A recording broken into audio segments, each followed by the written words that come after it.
What's going on, guys? It's Danny with Gear Candy, and today we're going to be reviewing the Samsung Galaxy Note 8. It's a successor to last year's Note 7. I've been daily driving it now for about a month and a half, and I've got some thoughts I want to share with you guys. We're going to jump into this thing right now.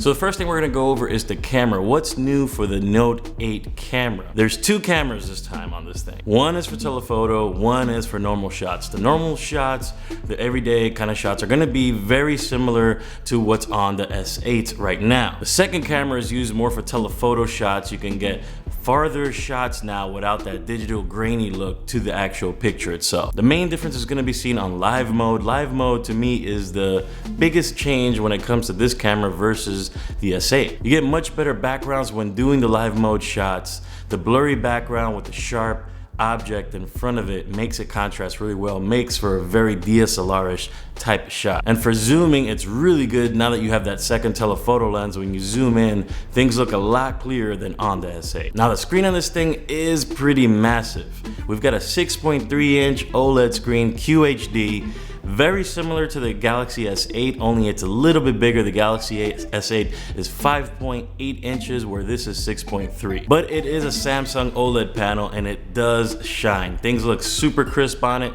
The pictures, everything just pops off the screen. The colors on this thing are amazing. The screen is why you buy this phone. This screen is absolutely amazing. Every time I see another device and I compare it to this screen, if it's not an S8, it really doesn't hold a candle to the screen. It is just, there's really nothing bad I can say about this screen, guys. The biggest differentiating feature that the Note 8 offers is the stylus. There's no other phone on the market that incorporates a stylus anymore, so they've really niched themselves with this phone. If you're into a stylus, this is the phone for you. I'm not gonna lie, in my use with this phone, the only thing I use the stylus for is to just highlight either a picture or an article or something like that, and then share it off to a friend on WhatsApp. I really haven't used it for anything else. But if you're a huge note taker, if you're in a lot of meetings, this phone could be a really good tool because you're always walking around with that stylus. It tucks into the phone nice and neatly. All you gotta do is pop it out and start using different apps that support the stylus.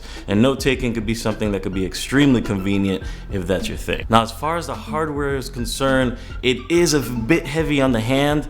It is quite sexy when you're holding it. It's nice and sleek edges. It's got a nice glass back, so everything you touch is very smooth, but overall, the phone feels very heavy, and not very heavy, but overall it feels heavier than your typical phone. So it's a little bit fatiguing at times when you're holding it, watching a movie or something like that, or some sort of extended activity. From top to bottom, it's also pretty big. It's a little bit bigger than your average phone. If you rock your phone in your back pocket like I do, it will protrude a little bit. So if you're trying to conceal the device for whatever reason, this probably isn't gonna work for you, but in general, it does fit back there.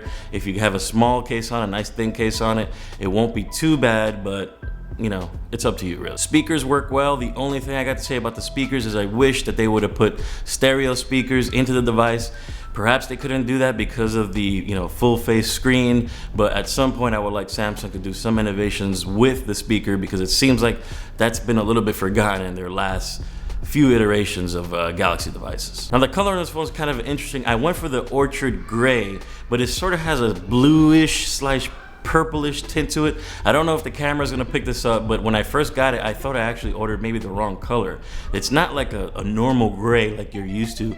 It has a little bit of a tinge of purple or blue in it.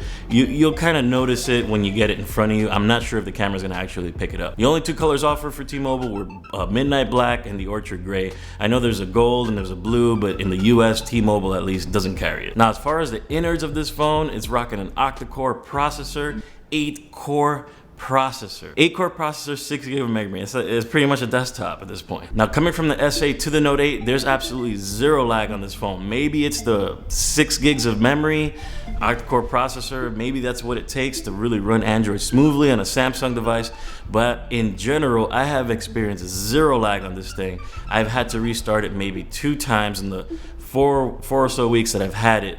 So it's definitely, these specs, 8 cores, 6 gig of RAM, should be probably the baseline for any Samsung flagship device going forward. Now, I did opt for the 64 gig of storage on this phone. I don't think there's another option, but Samsung's got you covered, at least if you were an early adoption. You were an early adoption.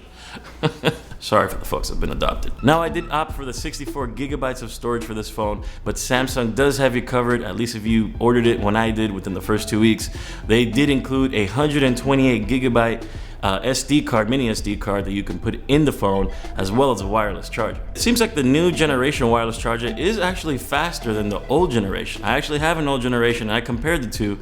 The new generation wireless chargers from Samsung are charging the phones faster now. So that's good job there, Samsung. For battery, we're looking at a 3300 milliamp hour battery. It's a little bit smaller than the S8, but given what happened with the Note 7, I'm not surprised that Samsung went down this route. Absolutely no issues with the battery. Again, with the fast charging, with the wireless charging at my desk at all times, I never let the phone get too low on battery, so I can't really say that if you didn't have any of those things that it wouldn't be an issue, but my experience is concerned, I've had zero battery issues. We still have IP68 waterproofing, which is great. There's other phones that don't have it. Once you have it, it's one of those things you wish you still had. Pixel 2, Pixel 1. So don't worry about getting this phone wet. Don't worry about rainstorms. However, I did go to Italy this summer and I was in the beach with the phone in my back pocket. I think I forgot that I had it, and when I dried the phone later that evening in the hotel room, I was getting this weird error about moisture being in the USB port, so I wasn't able to charge the phone. I actually had to just leave the phone alone for overnight,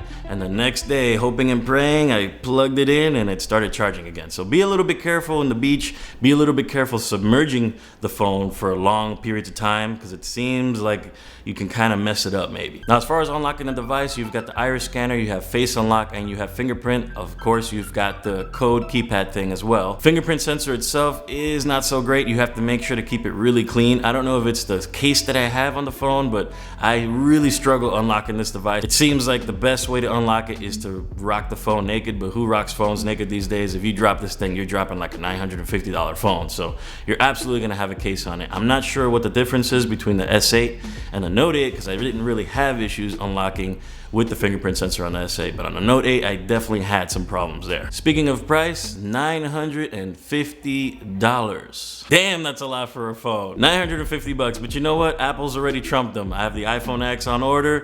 $1,250. At what point did we start spending over $1,000 for phones? How does an everyday person afford a phone these days? So that pretty much wraps it up for the Samsung Note 8. Let me know in the comments, guys, what you guys think. What colors did you get? What has your experience been so far with the device? Did you get the free mini SD card? Did you get the free wireless charger? Or did you opt for the 360 camera that they were offering? Sound off in the comments. If you're enjoying the content, don't forget to like the video and don't forget to subscribe.